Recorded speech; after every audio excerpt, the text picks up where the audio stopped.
So number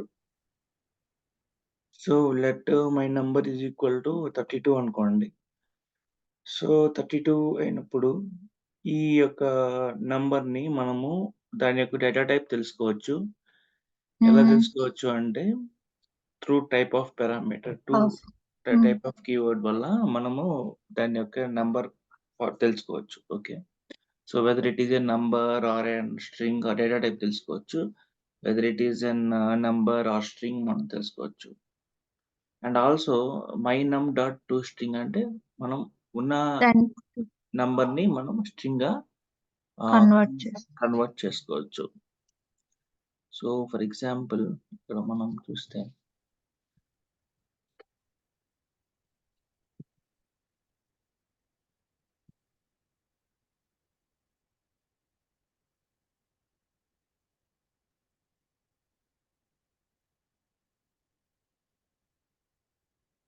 so this is the type of అన్నమాట. Type of number. దాని తర్వాత ఇక్కడ మనం చూస్తే next is like my num dot to string. So ఆ వాల్యూ అనేది స్ట్రింగ్‌గా కన్వర్ట్ అవుతుంది. So that is this one.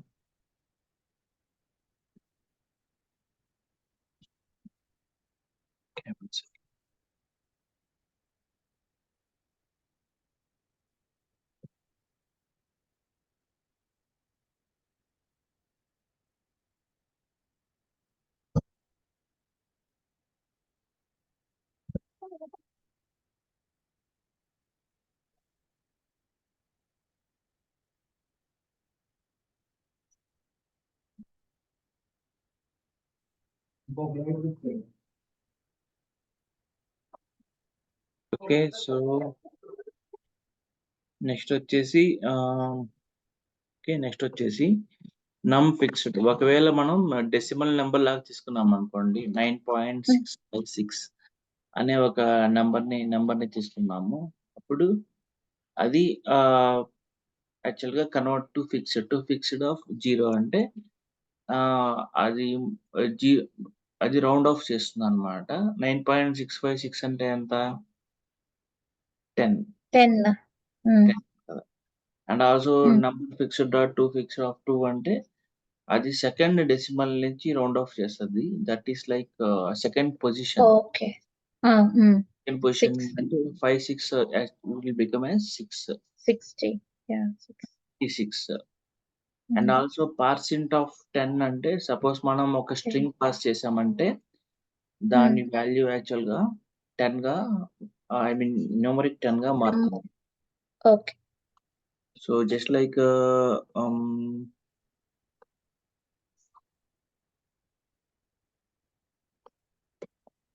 So ఇక్కడ చూడండి న్యూమరిక్ 10. ఓకే. ఇదన్నమాట. ఇప్పుడు స్ట్రింగ్‌గా ఉండేవి మీకు వైట్‌గా కనిపిస్తాయి. ఓకే. మామూలు ఇంటిజర్స్‌గా ఉన్నవి మీకు యాక్చువల్‌గా ఇంటిజర్ డెసిమల్స్ అన్ని బ్లూగా కనిపిస్తాయి. ఓకే. ఓకే. సో అట్లా డిఫరెన్షియేట్ చేసుకోవచ్చు. సో ఇక్కడ 10.33 అంటే ఇంక డెసిమల్స్ కట్ ఆఫ్ అయిపోద్ది. Because of parse. Okay. Parse. ఇది చాలా చిన్నది. బట్ చాలా దగ్గరలో బాగా వెరీ యూజ్‌ఫుల్ అన్నమాట. ఎలాంటి కేసెస్‌లో అంటే సమ్ టైమ్స్ మనకు బ్యాక్ ఎండ్ నుంచి డేటా వస్తా ఉంటుంది. వాళ్ళు స్ట్రింగ్‌లో పాస్ చేస్తా ఉంటారు. బట్ స్ట్రింగ్‌లో పాస్ చేసిన ఆటివి మనము ఫ్రంట్ ఎండ్‌కి తీసుకొనొచ్చి మనం కాలిక్యులేషన్ చేయలేము. అలాంటి కేసెస్‌లో ఇలాంటి పార్స్ ఫ్లోట్, పార్స్ ఇంట్ అనేవి మనం ఎక్కువ వాడతాము. ఓకే. వాళ్ళ ఉద్దేశ్యం ఏందంటే బ్యాక్ ఎండ్‌లో ఉన్నది కేవలము suppose just like a string. అది బై డిఫాల్ట్ స్ట్రింగ్‌లో ఉంటుంది. So for some reason but front ఎండ్‌కొచ్చేసరికి అది కాలిక్యులేట్ చేసి సమ్ అక్యుములేటెడ్ రిజల్ట్ తేవాలా? అలాంటి సిట్యుయేషన్స్‌లో ఈ పార్స్ పార్స్ ఫ్లోట్ బాగా యూజ్ చేస్తారు. ఓకేనా? ఓకే. ఏమైనా ఇది ఇంటర్వ్యూస్‌లో కూడా అడుగుతారు. So how do you convert an integer to string అంటే ఒక 3+4+ మేబీ 10+ కూడా అడగొచ్చు. బట్ ఇంటర్వ్యూస్‌లో కూడా ఈ క్వెషన్ ఉంటుంది. How do you convert integer to string or string to integer? Okay. Okay. And also parse float అంటే 10.33 అది అలాగే రిమైన్ అయ్యి ఉంటుంది. Because it is accepting that is why అది యాక్చువల్ ఓకే. 10.33 అనేది అలాగే రిమైన్ అయ్యి ఉంటుంది. దాని తర్వాత పార్స్ ఫ్లోట్ అనేది యాక్చువల్‌గా 10 అనేది యాజ్ ఇట్ ఈస్ సిన్స్ ఇందులో ఇందులో న్యూ. డెసిమల్స్ లేవు కాబట్టి అది జస్ట్ 10 గానే చూపిస్తది గానీ 10.00గా అట్లా అట్లా ఏమి చూపించదు. ఓకేనా? అవి డిఫరెంట్ ఓకే. పార్స్ ఫ్లోట్ నమ్ to be fixed fixed of decimal. Okay. Dot to string conversion to the string number నుంచి. సో, అట్లా అన్నమాట. ఓకే. సో, నెక్స్ట్ ఎంత సో, ఈ మ్యాథ్ ఫంక్షన్స్. ఓకే. సో, ఇంకా మీకు మాడ్యూల్స్ నేను ప్రిపేర్ చేస్తున్నాను. అది యాక్చువల్‌గా it is taking some time. I will tell tomorrow. రేపు చెప్తాను. ఓకే. ఓకే. సో, మళ్ళీ అంటే మనకు రియాక్ట్‌లో గూడా అంత మాడ్యూల్స్ లెక్కనే వచ్చేది గూడా. ఓకే.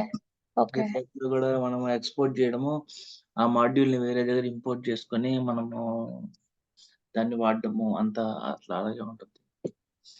ఓకే. సో, నెక్స్ట్ ఇంకా స్ట్రింగ్ లిటరల్స్ అన్నారు. ఆబ్జెక్ట్ డాట్ ఎంట్రీస్ అన్నారు. నంబర్ మెథడ్స్ అన్నారు. ఇంకేమి లేవా అక్కడ? ఇంకేం లేనట్టేనా? ఆహ్, మిగతా అన్నీ కవర్ చేశారు.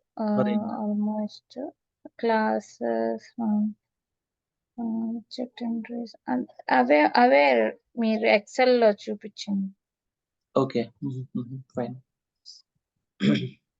Fine. No problem. Okay.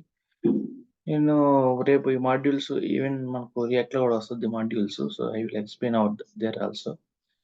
Class గూడా అక్కడే వస్తది. ఓకే. క్లాస్ కూడా రియాక్ట్‌లో మనకు కవర్ అవుతది. ఓకే. సో, నేను రియాక్ట్ స్టార్ట్ చేస్తాను. ఓకేనా? ఓకే. ఓకే. హ్మ్. సో, మీరు జనరల్ డెవలప్‌మెంట్ ఎలా చేస్తారు? మీ డాట్ నెట్‌లో గాని, వాటితో గాని? ఆహ్, అర్థం కాలేదు. అంటే మీరు యాక్చువల్ డెవలప్‌మెంట్ సర్వర్ పేజెస్ మీద చేస్తారు గదా! అవును.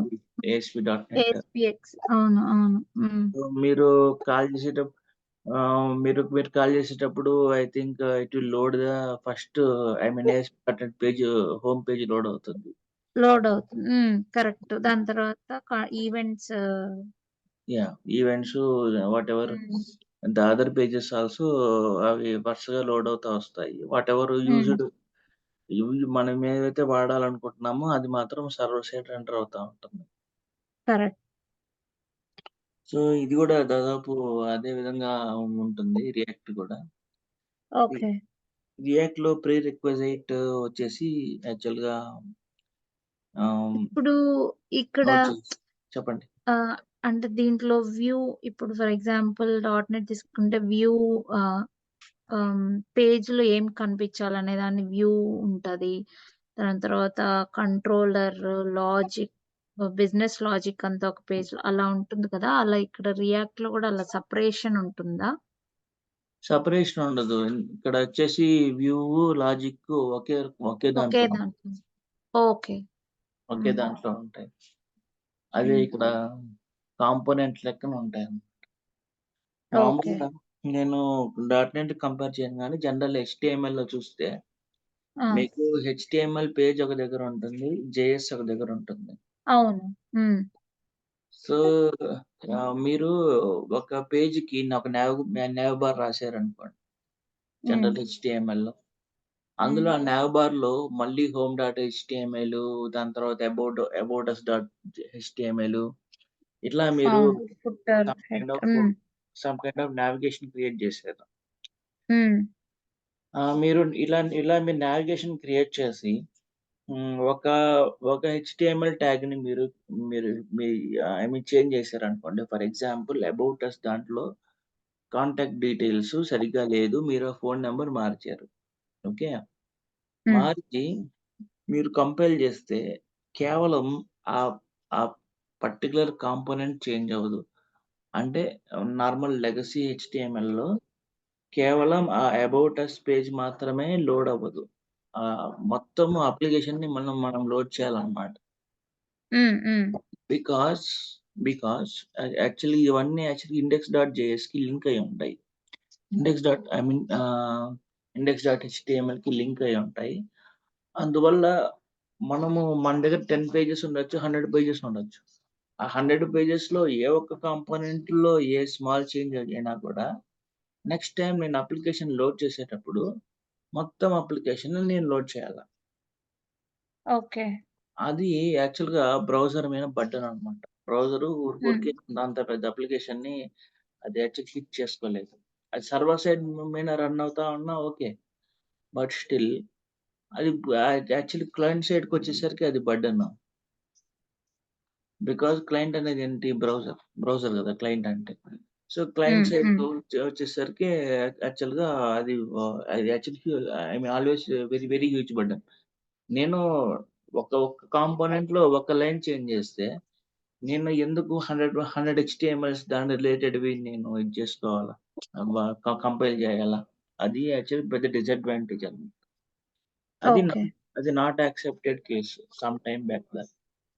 సో, వీళ్ళు యాంగులర్ జేఎస్‌తో వచ్చారు. ఎప్పుడు 2009లో యాంగులర్ జేఎస్‌తో వచ్చారు. సింగిల్ పేజ్ రెండరింగ్ కాన్సెప్ట్‌తో వచ్చారు. సో, దాని హ్మ్. తర్వాత ఫర్దర్ మోడిఫికేషన్స్ అయ్యి రియాక్ట్ జేఎస్ వాళ్ళ పక్క మళ్ళీ Angular some component level way way of I mean హైరార్కీతో వచ్చారు తర్వాత మోడలింగ్. ఓకే. సో, దీంట్లో ఉన్న అడ్వాంటేజ్ ఏంటి అనంటే ఆహ్, హ్మ్. ఒక ఒక లేబుల్ మనం చేంజ్ చేస్తే, సపోజ్ ఒక హెచ్‌టీఎంఎల్ కాంపోనెంట్‌లో ఒక లేబుల్ మనం చేంజ్ చేస్తే, కేవలం హ్మ్. అదే చేంజ్ అవుతుందన్నమాట. ఇంక వేరే ఏమి చేంజ్ అవ్వదు. అది ఓకే. కేవలం ఓకే. అదొక్కటే కంపైల్ అవుతది. సపోజ్ నా దగ్గర ABC 3 HTML I mean components ఉన్నాయి. అవును. హ్మ్. వాటిలో హ్మ్. నేను సి మాత్రం కంపైల్ చేస్తే, సి మాత్రమే కంపైల్ అవుద్ది. మిగతాది న డర్టీ చెకింగ్ అంటారు.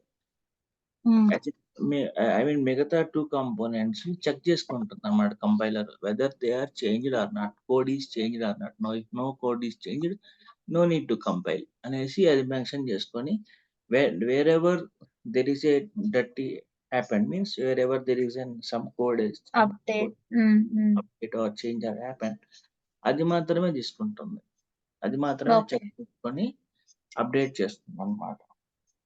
సో, దానివల్ల యాక్చువల్‌గా బ్రౌజర్‌కి బర్డెన్ తక్కువ.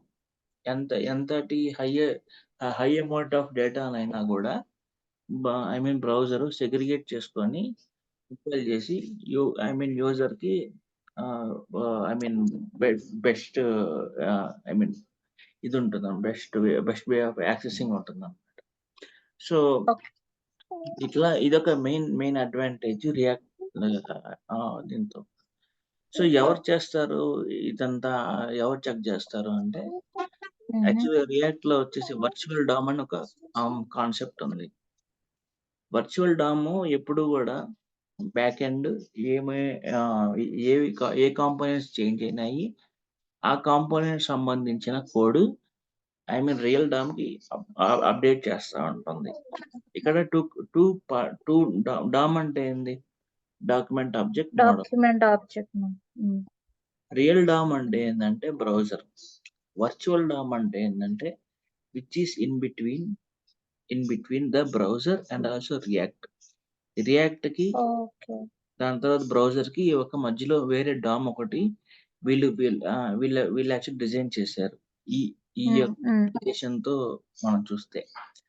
దాన్ని వర్చువల్ డామ్ అంటారు. ఈ వర్చువల్ డామ్ ఏం చేస్తుందంటే ఆల్ ద టైమ్ కోడ్‌ని చెక్ చేస్తది. చేసి ఏదన్నా చేంజ్ ఉంటే కేవలం ఆ కాంపోనెంట్ మాత్రమే కంపైల్ చేసి రెండర్‌కిస్తది. ఐ మీన్ ఆహ్, రియల్ డామ్‌కిస్తది. So, okay. అట్లా all the time bidirectional way of communication ఉంటుంది. బ్రౌజర్‌కి, కోడ్‌కి. హ్మ్. ఎప్ ఎప్పుడు గూడా ఈ వర్చువల్ డామ్ ఏం చేస్తుందంటే, సింక్ చేస్తుందనమాట. బ్రౌజర్‌లోని వ్యూని, దాని తర్వాత రియాక్ట్ బేస్‌లోని కోడ్‌ని ఆల్ ద టైమ్ సింక్ చేస్తూ ఉంటుందనమాట. పొరపాటున నేనేదన్నా కోడ్ చేంజ్ చేస్తే, ఆ కాపీ తీసుకొని పోయి రియల్ డామ్‌లో ఉందా లేదా అని చెక్ చేసుకొని, ఒకవేళ రియల్ డామ్‌లో లేదు అంటే, ఈ వర్చువల్ డామ్ అప్‌డేట్ అయ్యి రియల్ డామ్‌ని అప్‌డేట్ చేస్తది. అది యాక్చువల్‌గా ఓకే. అది యాక్చువల్‌గా ఫ్లో అనమాట. ఈ ఈ రియాక్ట్ జేఎస్ ఎందుకు ఫేమస్ అయిందంటే, because of this virtual DOM concept. ఈ వర్చువల్ డామ్ కాన్సెప్ట్ వల్లనే ఇది బాగా యాక్చువల్‌గా ఫేమస్ అయింది. ఓకే. ఓకే. సో, మనము వన్ బై వన్ పాయింట్స్ లెక్కన పోదాము. హ్మ్. యాక్చువల్‌గా React is an library based framework. ఇదొక లైబ్రరీ బేస్డ్ ఫ్రేమ్‌వర్క్. మామూలుగా అయితే ఫ్రేమ్‌వర్క్ అంటే అర్థమేంటంటే, మొత్తం వస్తాయన్నమాట. టెస్టింగు, దాని తర్వాత ఇప్పుడు మీది విజువల్ స్టూడియో డాట్ నెట్ అనేది ఒక ఫ్రేమ్‌వర్క్. హ్మ్. మళ్ళీ యాంగులర్ అనేది కూడా ఫ్రేమ్‌వర్క్. బట్ హ్మ్. మన రియాక్ట్ అనేది లైబ్రరీ బేస్డ్ ఫ్రేమ్‌వర్క్. ఇందులో అన్నీ ఎంబెడ్ అయ్యి ఉండవు. మనమే మాడ్యూల్స్ తెచ్చుకోవాలి. నోడ్ మాడ్యూల్స్ మనమే తెచ్చుకొని, ఆ మాడ్యూల్స్‌ని మనం వాడుకోవాలన్నమాట. నోడ్ మాడ్యూల్స్ అంటే ఏంది అనేది నేను చెప్తాను. వన్ బై వన్ చెప్తా వస్తాను. Okay. Okay. So, for example ఒక జనరల్ హెచ్‌టిటిపి కాల్ చేయాలనుకోండి. హ్మ్. దానికి కూడా మనం యాక్చువల్‌గా వేరే మాడ్యూల్ యాక్సియోస్ అని ఒక మాడ్యూల్ ఉంది. దాని మీద డిపెండ్ అవ్వాలా. హుహు. ఒక ఫార్మ్ క్రియేట్ చేయాలనుకోండి. బూట్‌స్ట్రాప్ ఫార్మ్ క్రియేట్ చేయాలనుకోండి. అప్పుడు రియాక్ట్ బూట్‌స్ట్రాప్ అని ఒక మాడ్యూల్ మీద మనం డిపెండ్ అవ్వాలి. ఓకే. ఓకే. అట్లా ప్రతి ఒక్కసారి మనము ఒక లైబ్రరీస్ మీద డిపెండ్ అవుతా రావాలన్నమాట.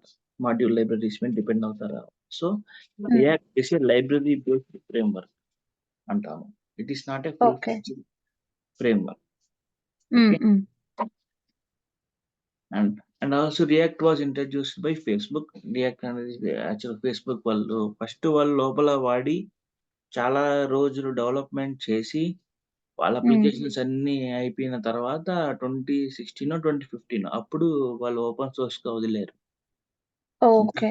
ఇంతకుముందంతా యాక్చువల్‌గా వాళ్ళ లోపలే వాడుతా ఉండేవాళ్ళు. ఇంతకుముందు ఆహా! ఇనిషియల్‌గా అయితే ఫ్లక్స్ అని ఒకటుండేది.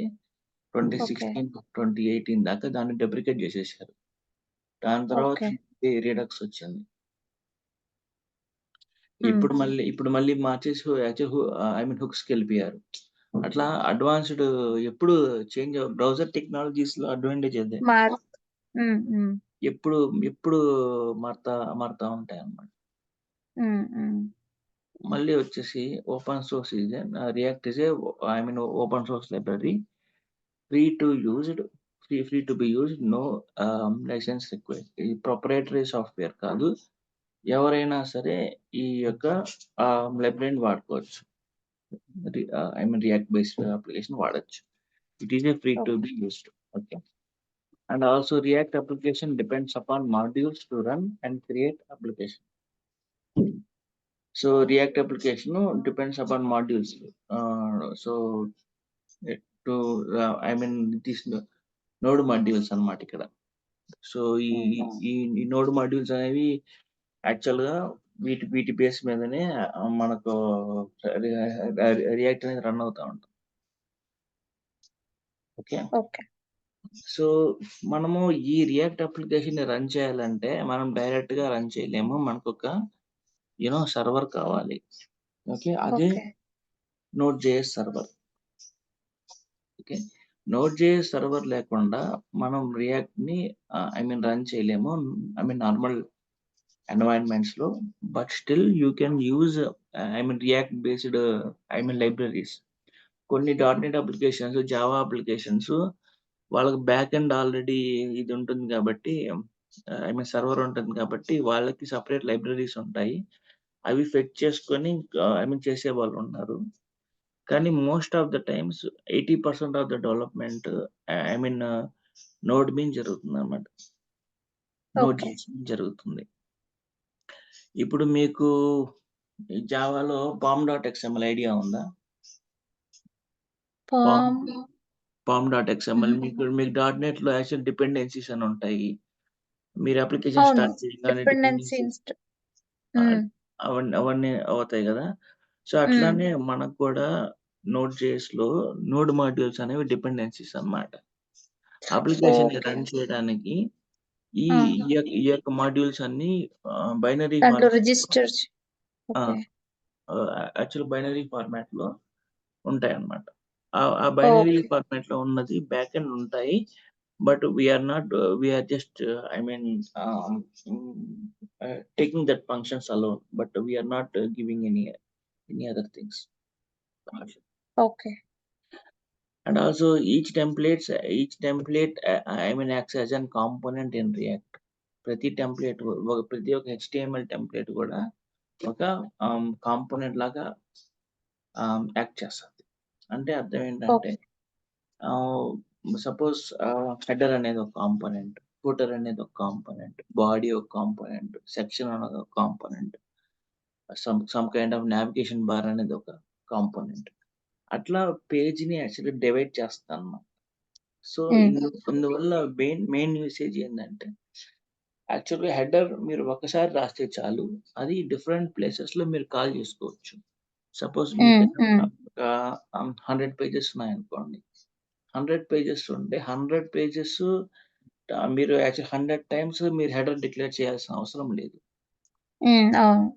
జస్ట్ ఒకసారి మీరు ఒక కాంపోనెంట్‌లో హెడర్ రాసుకొని, ఆ హెడర్ కాంపోనెంట్‌ని తిరిగి మీరు డిఫరెంట్ పేజెస్‌లో కాల్ చేసుకుంటే చాలు. Okay. You know need to right I mean 100 times header. ఈ కోడ్ రిడెండెన్సీ ప్రాబ్లమ్ కూడా తగ్గిపోతుంది. I mean code will not be redundant. It will be like I mean very useful. All the time people will call across the application. Okay. అదొక main advantage. Okay.